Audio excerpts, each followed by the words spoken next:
something I don't know. What? Tell me something I don't know. What? Tell me something I don't know. Like when this shit drop, whole game in the choke. Hello everybody, welcome to BPBF3. Today we are joined by special guest, ingenious prognosticator, Couls, owner of the Bukkake Blasts. Yeah. I don't know if that's a bold flavor or... I think you'll need to ask my opponent this week, Kel, about that bold flavor. He seems to take it from everyone in our division. He's definitely going down this week. That's good. Let's jump into the recap. So last week you had predicted Cleveland to beat the Saints at Who Dat, New Orleans, their hometown. It did not happen. What is the missing piece in Cleveland? And what the fuck is going on? Well, I don't think there's a lot of confidence in the coaching staff in Cleveland. What I can tell you is someone must have cast like confusion in the ranks or something in the fourth quarter. You had Tyrod Taylor throwing a ridiculous interception. I think I could have sent my my high school soccer player in to kick a field goal for Cleveland or extra point. They're just a mess. And now we've gone and created Randy Moss 2.0 in New England. Who is that kicker? What's that guy's name? I've already forgotten.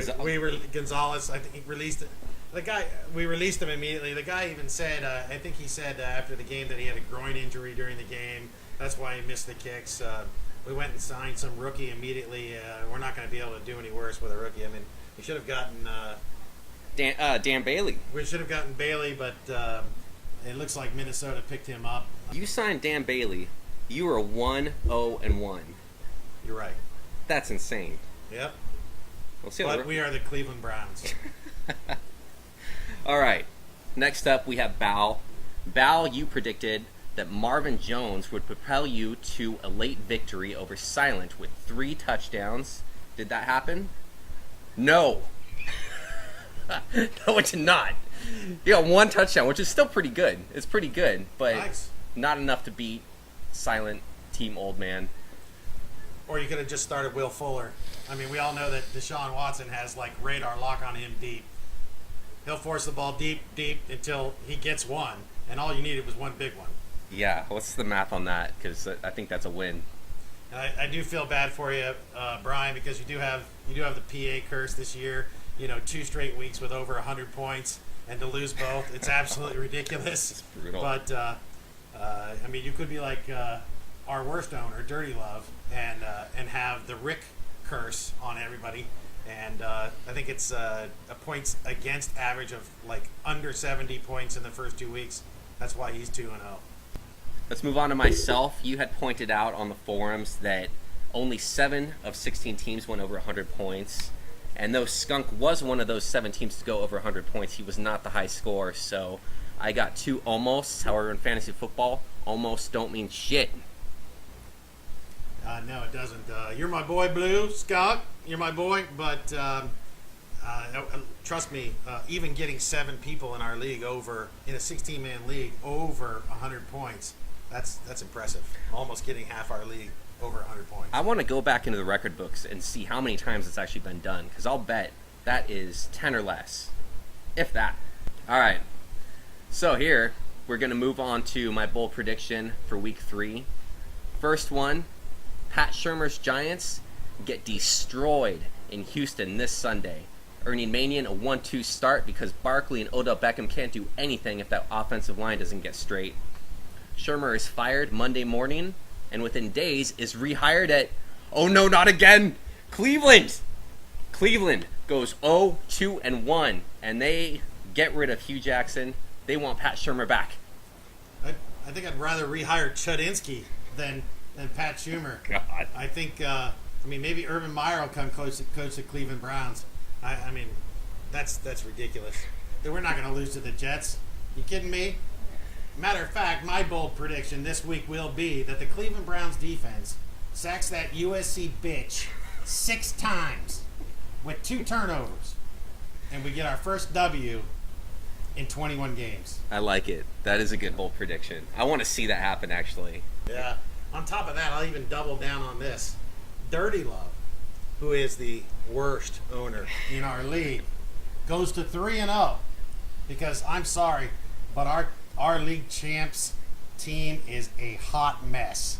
Your running backs are horrible.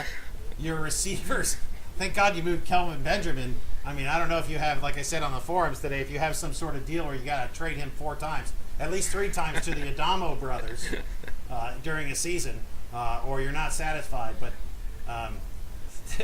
your team is awful. Without Bell, you basically need Brady to go to Gronk 3 times in a game, or you lose every week. So I'm sure you're going to be doing some moving and shaking. Don't send me any trades for Chris Hogan. See you later.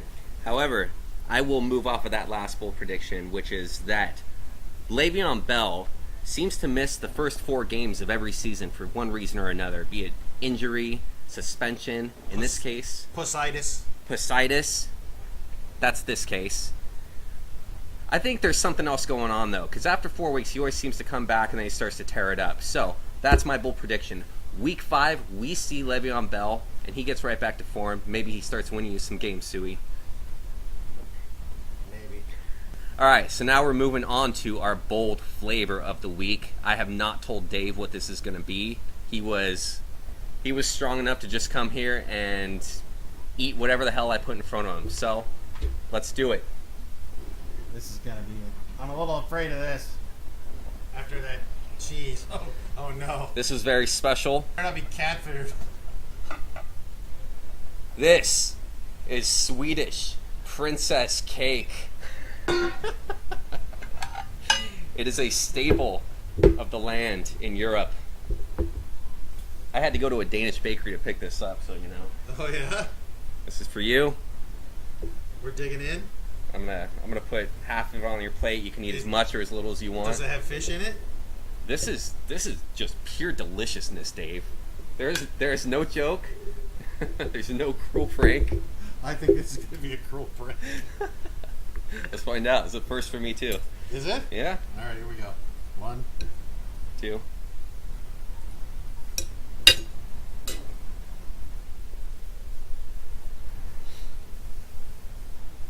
What do you think? What do you think of that? Kind of tastes like a Twinkie, right? It kind of does. That's not bad.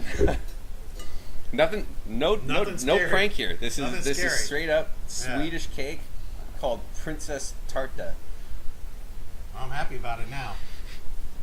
I thought I was going to give you like anchovies on caviar. I thought there'd be some sort of herring layer in there or something. That would be awful, but no, it's really good. Wow, man. I'm coming for your title, Ty. Week 3. Let's make it happen, guys. Benediction, pay homage to the real one. A hot one, you don't want to